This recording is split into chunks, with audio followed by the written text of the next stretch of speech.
മറ്റൊരു പദം പ്രത്യേകതയുടെ മൂല്യമാണു. ആഡംബരമായ അപ്തഥൈലാനു കെട്ടിപ്പടക്കുന്നതു പരിമിതമായ ശേഖരങ്ങളിലൂടെയോ അപൂർവ വസ്തുക്കളിലൂടെയോ സ്വകാര്യ പ്രദർശനങ്ങളിലൂടെയോ ആകട്ടെ, ആഗോള സ്ഥാപനങ്ങൾ അവരുടെ ഉപഭോക്താക്കളെ അപൂർവവും അസാധാരണവുമായി എന്തെങ്കിലും ആക്സസ് ചെയ്യുന്നതായി തോന്നിപ്പിക്കുന്നു. നമ്മുടെ പാരമ്പര്യങ്ങളെ ബഹുമാനിക്കുന്ന രീതിയിൽ പ്രത്യേകത സൃഷ്ടിക്കുന്ന ജനങ്ങൾക്കു അവസരമുണ്ട്. ചെറിയ ബാച്ചു നിർമ്മാണം, കരകുശല വിശദാംശങ്ങൾ, അതുല്യമായ തുണിത്തരങ്ങൾ എന്നിവ ഓരോ ശേഖരത്തെയും യഥാർത്ഥത്തിൽ ഒരു തരത്തിലുള്ളതായി തോന്നിപ്പിക്കും.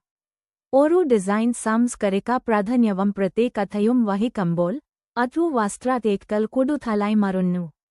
അത് ഒരു ശേഖരനാക്കരൻ കർശനമായും പറയേണ്ട ഒരു കഥയായും മാറുന്നു. ലോകമെമ്പാടുമുള്ള ആഡംബര ബ്രാൻഡുകൾ പാരമ്പര്യത്തിനും നവീകരണത്തിനും ഇടയിലുള്ള സൂക്ഷ്മരേഖയിലൂടെ സംഗ്രഹിക്കുന്നതിലും വിദഗ്ധരാണ്. നിരവധി ബ്രാൻഡുകൾ ഭൂകാൽ ഉൽപ്പന്നങ്ങളിൽ അവരുടെ പഥക്കത്തോടു വിശ്വസ്ത പുലർത്തിയിട്ടുണ്ട്. അതേസമയം സഹകരണങ്ങൾ, ആധുനിക സിലോട്ടുകൾ, ഡിജിറ്റൽ കമ്പനികൾ എന്നിവയിൽ നിരന്തരം പരീക്ഷണം നടത്തുന്നു. അതുകൊണ്ടാണ് അവരുടെ ബ്രാൻഡ് കാലാതീതവും സമകാലികവുമായി തോന്നുന്നത്. ആഗോള ഐക്കണുകൾ എത്ര അന്തർദേശീയമായി മാറിയാലും അവരുടെ വേരുകളുമായി ആഴത്തിൽ ബന്ധപ്പെട്ടിരിക്കുന്നു. വേരോത്തമാണ് അവരുടെ ശക്തി. ആഡംബരത്തിൽ വൈവിധ്യത്തിനായുള്ള വർദ്ധിച്ചുവരുന്ന ഈ ആഗ്രഹവുമുണ്ട്.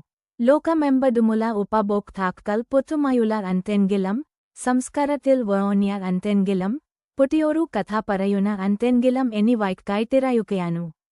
ആഗോള തന്ത്രങ്ങളെ സ്വന്തം അധികാരികതയുമായി ലയിപ്പിച്ചുകൊണ്ട് വിടവു നിൽക്കാത്ത ആഡംബര ഫാഷൻ ഡിസൈനർമാർക്കു തികച്ചും സ്ഥാനമുണ്ട്. അവർക്കു വേറിട്ടു നിൽക്കണം. ഭാവിയിൽ ആഡംബരം എന്താണു അർത്ഥമാക്കുന്നതെന്നു പുനർനിർവചിക്കാനും കഴിയും. പരമ്പരാഗത ഗെറ്റേക്കീപ്പർമാരെ ആശ്രയിക്കാതെ ഡിജിറ്റൽ പ്ലാറ്റ്ഫോമുകളും സോഷ്യൽ മീഡിയയും ഡിസൈനർമാർക്കു നേരിട്ടു പ്രേക്ഷകരിലേക്കു എത്തിച്ചേരാനുള്ള വാതിൽ തുറന്നിട്ടു. SWA അധീനം, പാരമ്പര്യം, ദീർഘായുസ് എന്നിവ എങ്ങനെ വളർത്തിയെടുക്കാം എന്നതിനെക്കുറിച്ചുള്ള ഒരു ബ്ലൂപ്രിന്റു ആഗോള ആഡംബര ബ്രാൻഡുകൾ വാഗ്ദാനം ചെയ്യുന്നു. എന്നാൽ നമുക്കു യഥാർത്ഥ അവസരമോ പടങ്ങൾ കൊള്ളുകയും നമ്മുടെ സ്വന്തം ഐഡന്റിറ്റിയുടെ ലെൻസിലൂടെ ഇവ പ്രയോഗിക്കുകയും ചെയ്യുക എന്നതാണ്. അനുകരിക്കുകയല്ല, മറിച്ചു പൊരുത്തപ്പെടുക, പാരമ്പര്യത്തെ നവീകരണവുമായി ലയിപ്പിക്കുക, ആധികാരികതയിലൂടെ പ്രത്യേകത ആഘോഷിക്കുക എന്നിവയാണു ലക്ഷ്യം. ആഡംബരം എന്നതു വെറുമൊരു പ്രവണതയോ ഫാഷൻ മാപ്പിലേക്കുള്ള കുട്ടിച്ചേർക്കലോ അല്ല. ലോകം ആഡംബരവും കാലാതീതവും അർദ്ധവട്ട ആയതുമായി അനുന്നതിൻ പുനർനിർവചിക്കാൻ ശക്തിയുള്ള ഒരു ശക്തിയാണിതു.